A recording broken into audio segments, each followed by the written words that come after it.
courtroom smelled like old wood and cheap coffee.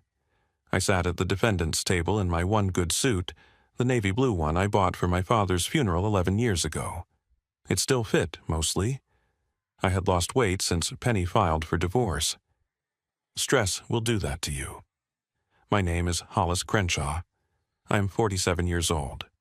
I live in Decatur, Georgia, about 20 minutes outside Atlanta. For the past 18 years, I have been married to Penelope Crenshaw, the woman currently sitting across the aisle from me, refusing to make eye contact. She looked good. New haircut, expensive blouse, the kind of confidence that comes from knowing you are about to win. Her lawyer, a shark named Ridley Baxter, was shuffling papers beside her with the practiced ease of a man who had done this 1,000 times. My lawyer, a young guy named Oscar Delgado, who I could barely afford, leaned over and whispered in my ear, "Hollis, this is your last chance. We can still fight this. The business alone is worth over $2 million. You built it from nothing. She can't just take it. Let her have it. Are you insane? She's taking everything. The house, the accounts, the company. Everything except—" He stopped. We both knew what he was going to say. Everything except Bria, our daughter, 16 years old, born with cystic fibrosis. The reason I wake up every morning. The reason I keep breathing. Penny didn't want her, had made that perfectly clear in her filing. Full custody to the father, she had written, as if Bria were furniture she was declining to take in the move. I know what I'm doing, Oscar. Do you? Because from where I'm sitting, it looks like you're handing your entire life to a woman who abandoned her sick child. I didn't answer. I just stared at the sealed envelope sitting on the judge's desk, the envelope that was going to change everything. Judge Ramona Kinsley entered the courtroom at exactly 9:00 a.m. She was a stern woman in her 60s with gray hair, pulled back tight and reading glasses perched on her nose. She had a reputation for fairness, which was exactly what I needed. We are here for the final dissolution hearing in the matter of Crenshaw versus Crenshaw, she announced, settling into her chair. I have reviewed the proposed settlement agreement. Before I sign off, I want to confirm that both parties understand and accept the terms. Ridley Baxter stood, buttoning his jacket. Your Honor, my client Penelope Crenshaw has agreed to accept full ownership of Crenshaw Contracting, LLC, the marital residence at 445 Briarwood Court, all liquid assets totaling approximately $847,000, and the vacation property in Hilton Head. In exchange, she waives all claims to future earnings and agrees to relinquish full custody of the minor child, Bria Crenshaw, to her father. He said it like he was reading a grocery list, like my daughter was just another line item. Judge Kinsley turned to me. Mr. Crenshaw, you have agreed to these terms. Oscar nudged me. Hollis, please, don't do this. I stood up. Yes, Your Honor, I accept the terms. A murmur went through the small gallery. My brother Earl was there, along with Oscar's paralegal and a few other people I didn't recognize. I heard Earl mutter something under his breath. Probably calling me an idiot. He had been doing that a lot lately. Penny was smiling. That tight, triumphant smile she always got when she won an argument. She leaned over to whisper something to Ridley, probably already planning how to spend my money. Very well, Judge Kinsley said. Mr. Crenshaw, please approach and sign the final documents. I walked to the bench. The clerk handed me a pen. One by one, I signed the papers that gave away everything I had spent 2 decades building. The house I had renovated with my own hands, the business I had grown from a pickup truck and a toolbox to a company with 47 employees, the savings account I had filled dollar by dollar, late night by late night, sacrifice by sacrifice. I signed it all away. When I finished, I looked at Penny. She was practically glowing. Thank you, Hollis, she said sweetly. I knew you would do the right thing. I didn't respond. I just walked back to my seat. Judge Kinsley was organizing the documents when she paused. There appears to be one additional submission, she said, picking up the sealed envelope. Mr. Crenshaw, you filed this separately, marked as Exhibit H, personal submission for judicial review only. The smile on Penny's face flickered. What is that? She asked, her voice suddenly sharp. Judge Kinsley opened the envelope. She pulled out the contents, a stack of papers maybe 20 pages thick, and began to read. The courtroom was silent. I watched Penny's face, watched the confusion slowly transform into something else as Judge Kinsley kept reading, page after page, her expression darkening with each one. Finally, the judge looked up. "Mrs. Crenshaw, is your legal representation aware of these documents?" Ridley Baxter frowned. "Your Honor, I haven't seen whatever that is. My client has been fully transparent. Then perhaps you should see them now." The clerk handed copies to Ridley. He began reading, and I watched the color drain from his face. He leaned over to Penny and whispered 4 words. "This changes absolutely everything." Penny grabbed the papers from his hands. She read the first page, the second, the third. Then she collapsed. Not a faint exactly. More like her legs just stopped working. She slid out of her chair and hit the floor, papers scattering around her. Ridley was shouting for water. People in the gallery were standing. Oscar was staring at me with his mouth open. And I just sat there, calm as a summer morning, waiting for the chaos to settle. I had been planning this for 2 years, and it was only just beginning. Let me tell you about Penny. We met in 1999 at a construction site in Marietta. Was 22 years old, working as a framing carpenter for a company that barely paid minimum wage. She was 19, working the front desk at a real estate office across the street. She used to bring me lemonade on her lunch breaks. That sounds small, but you have to understand what my life was like back then. I had grown up poor in rural Alabama, dropped out of a high school to help support my family, and moved to Georgia with nothing but a duffel bag and a willingness to work. Nobody had ever taken care of me. Nobody had ever brought me lemonade just because. Penny did. We got married in 2001 at the Fulton County Courthouse. No family, no friends, just us and a judge who looked like he wanted to be anywhere else. I promised her that someday I would give her the wedding she deserved. A big one, with flowers and a dress and all the things she had dreamed about. I never did. There was always something more important.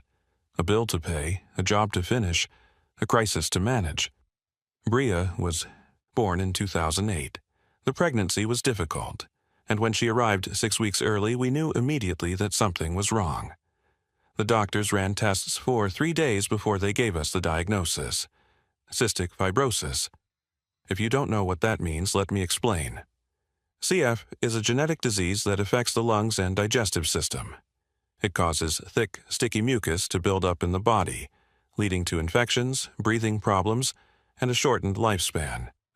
The average life expectancy for someone with CF has improved dramatically in recent decades, but it still requires constant management. Medications, physical therapy, regular hospital visits. It is exhausting. It is terrifying. It is a full-time job on top of whatever other full-time job you already have. Penny struggled with it from the start. I don't say that to be cruel. I think she genuinely tried, at least in the beginning. But caring for a chronically ill child requires a kind of endurance that not everyone has. You have to wake up at 3 a.m. for breathing treatments and then go to work like nothing happened. You have to smile when the doctors tell you bad news. You have to hold your child while she coughs until she vomits, and then do it all again the next day. Penny couldn't do it. By the time Bria was 5, Penny had checked out. Not physically, at least not at first. She was still in the house, still going through the motions. But emotionally, she was gone. She stopped coming to doctor's appointments. Stopped helping with the physical therapy. Stopped, as far as I could tell, being a mother. I picked up the slack. What else was I going to do? Bria needed someone, and I was someone. Meanwhile, Crenshaw Contracting was taking off. The company I had started in 2005 with a used truck and a business card printed at Kinko's was becoming something real. Commercial contracts, residential developments, government bids. By 2015, we had 40 employees and revenue north of $3 million a year. I was proud of what I built, but I was also exhausted. Running a business while being the primary caregiver for a sick child leaves very little room for anything else, including a marriage. Penny and I grew apart. We stopped talking about anything except logistics. Who was picking up Bria when the next payment was due, whether we had remembered to buy milk. I should have seen the affair coming. His name was Lyle Maddock, a commercial real estate developer who had hired Crenshaw Contracting for a strip mall project in Alpharetta. He was smooth and successful, the kind of man who wore expensive watches and drove cars that cost more than most people's houses. Penny met him at a company event in 2020. By 2021, they were sleeping together. I found out the way husbands always find out. A phone left unlocked, messages that were meant to stay hidden. I love you, baby. Can't wait to see you tonight. Miss you already. Last night was incredible.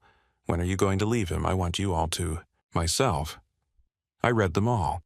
Hundreds of messages, spanning months. A complete betrayal documented in text form. I wanted to confront her immediately, wanted to scream, to throw things, to demand explanations. But something stopped me. Bria. If I blew up the marriage right then, what would happen to our daughter? Penny had already proven she could not be counted on. A messy divorce, a custody battle, lawyers tearing apart our finances while Bria's medical bills piled up. It would destroy everything I had built to protect her. So I did something that surprised even me.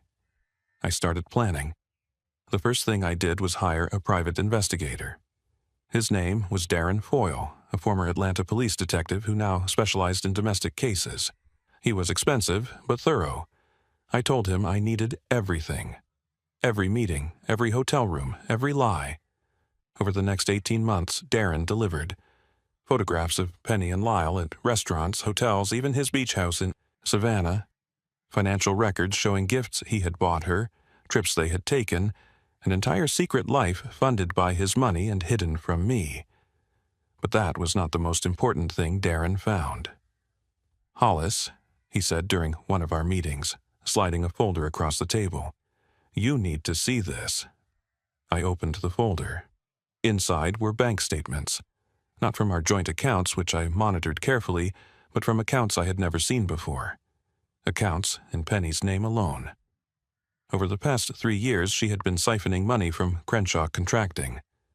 Small amounts at first, a few hundred here and there, easily hidden in the chaos of a busy business. But the amounts had grown. By the time Darren found it, she had stolen over $340,000. She's been embezzling from your own company, Darren said, and funneling it into accounts she thinks you don't know about. I stared at the numbers. $340,000. Money I had earned with my hands, my sweat, my years of sacrifice. Gone. There's more, Darren continued. She and Lyle have been talking about starting their own business. A property development company. Guess where the startup capital is coming from? My money. Your money. I sat with that information for a long time. In a normal divorce, this would be devastating evidence. Proof of infidelity, proof of theft, enough to destroy Penny in court and walk away with everything. But I had a different idea. Georgia is an equitable distribution state. That means in a divorce, assets are divided fairly, but not necessarily equally. A judge considers many factors: the length of the marriage, each spouse's contributions, future earning potential, and misconduct. Misconduct. That was the key word. If Penny filed for divorce thinking she was going to win, thinking she was going to take everything and walk away clean, she would get cocky. She would overreach. She would make mistakes. And if I let her think she had won, if I gave her exactly what she asked for, I could use those mistakes to take it all back. Plus, interest. I spent 6 months with a forensic accountant documenting every dollar Penny had stolen. We traced the money through shell accounts, through Lyle's businesses, through a maze of transactions designed to hide the theft. Then I took everything to a prosecutor in the Fulton County District Attorney's office. Her name was Nadine Prescott. She specialized in financial crimes, and when she saw what I had, her eyes lit up. Mr. Crenshaw, this is textbook embezzlement. Combined with the evidence of the affair, we could build a case that puts your wife in prison. I don't want her in prison, not yet anyway. Nadine frowned. Then what do you want? I want timing. I want her to file for divorce first. I want her to think she's winning.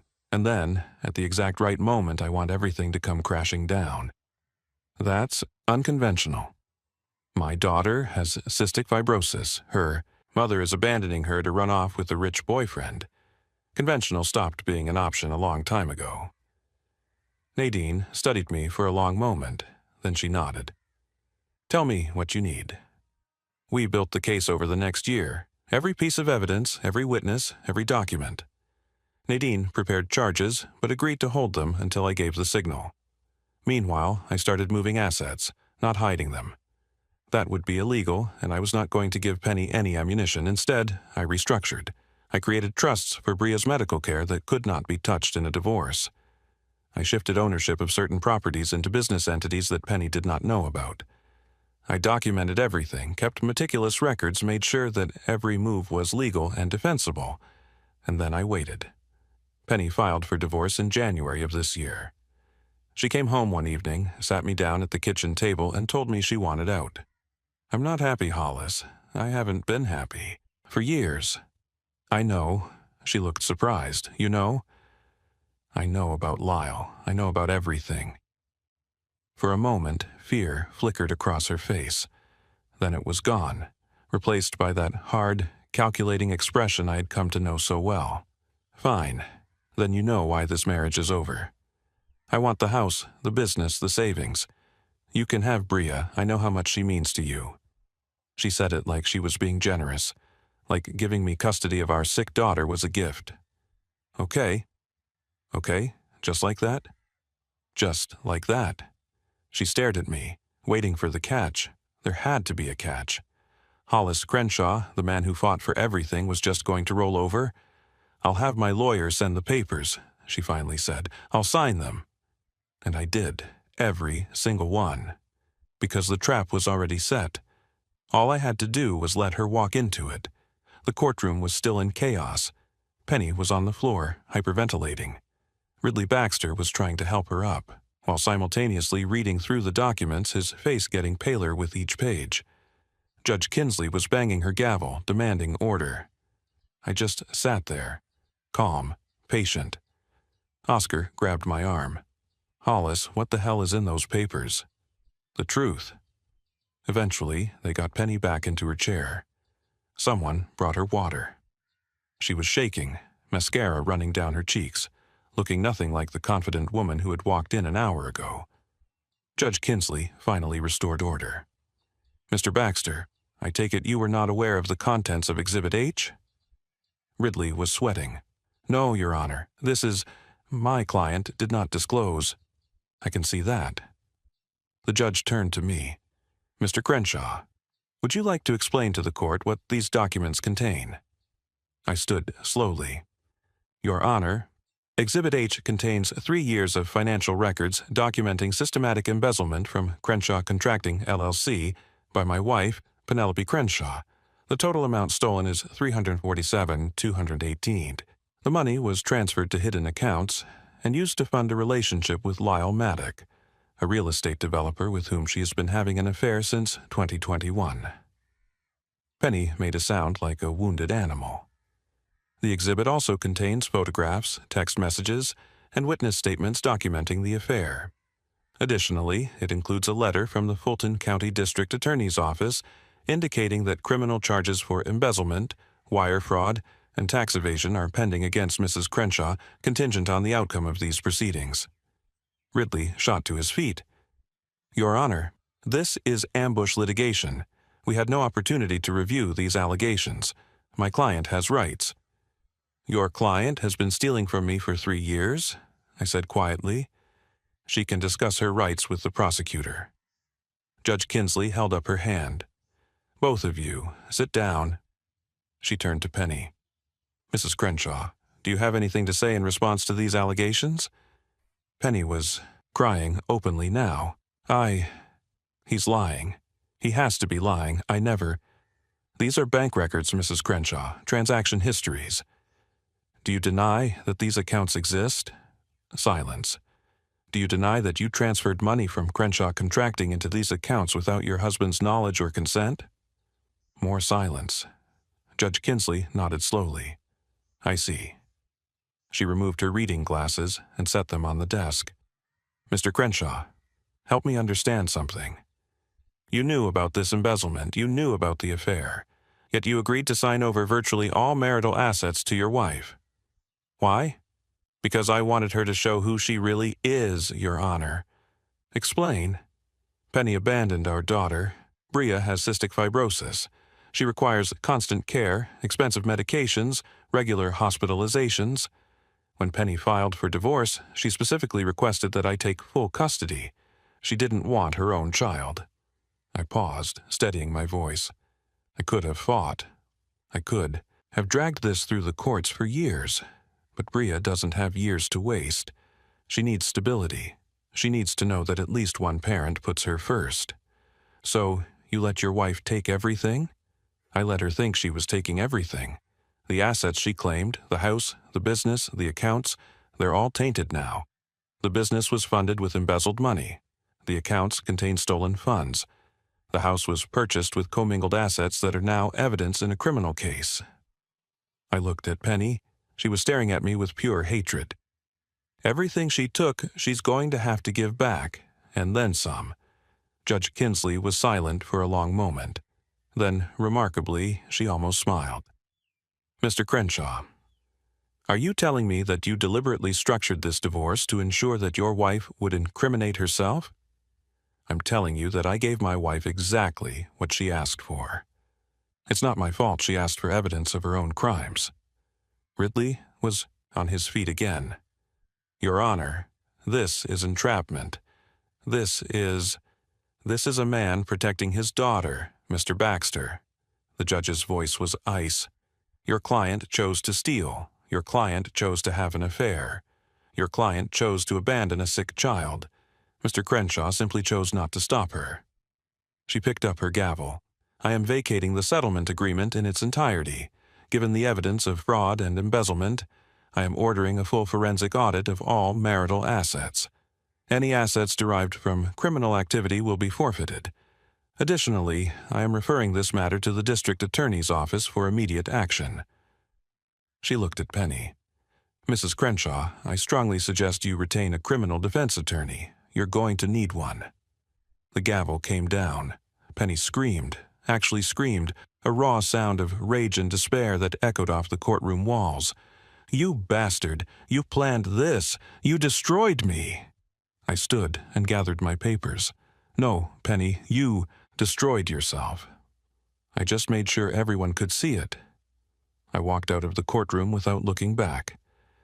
In the hallway, Earl was waiting. I take it back, he said, shaking his head in disbelief. You're not an idiot. You're the smartest bastard I know. I'm not smart, Earl. I'm just a father. I pulled out my phone and dialed Bria's number. She was home with the nurse, waiting to hear how things went. Dad, what happened? Pack a bag, sweetheart. We're going to get ice cream. I'll explain everything when I get there. Did we win? I thought about that question, about what winning really meant. Yeah, baby, we won. The criminal trial took 8 months. Penny's lawyer, a different one than Ridley Baxter, who had dropped her immediately after the divorce hearing, tried everything. She claimed I had coerced her, claimed she didn't understand what she was doing, claimed the money was actually owed to her as compensation for her years as a homemaker. None of it worked. The evidence was too solid. The forensic accountants had traced every dollar. The prosecutors had documented every lie. In the end, Penny pleaded guilty to 3 counts of embezzlement and 1 count of wire fraud. The judge sentenced her to 4 years in federal prison, with the possibility of parole after 2. Lyle Maddock disappeared the moment criminal charges were filed.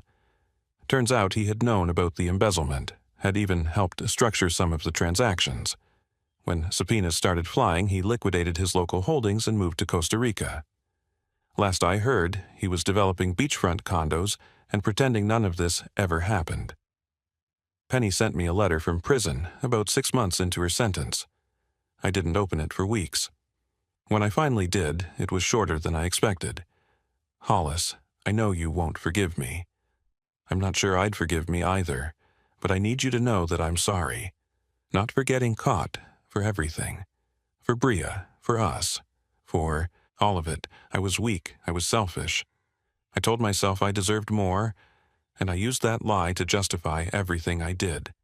Tell Bria I love her, even if she doesn't believe it, even if you don't believe it. I do. Penny, I showed the letter to Bria. She read it twice, then handed it back to me. Do you think she means it?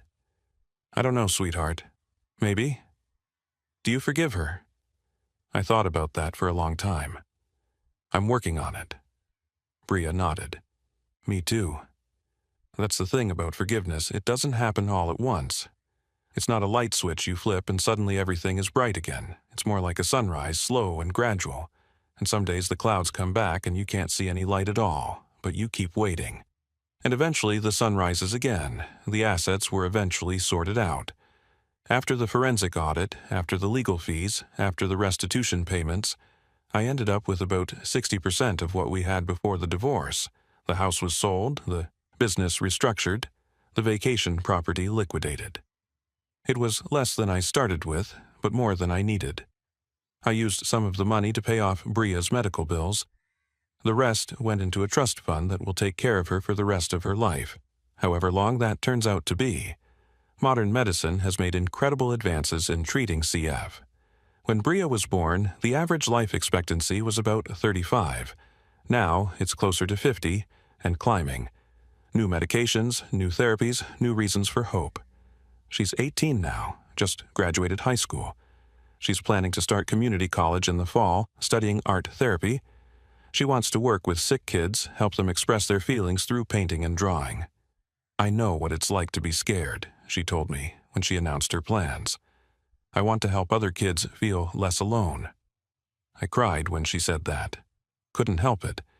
This kid, this amazing kid who has spent her entire life fighting just to breathe, wants to spend her future helping others fight too.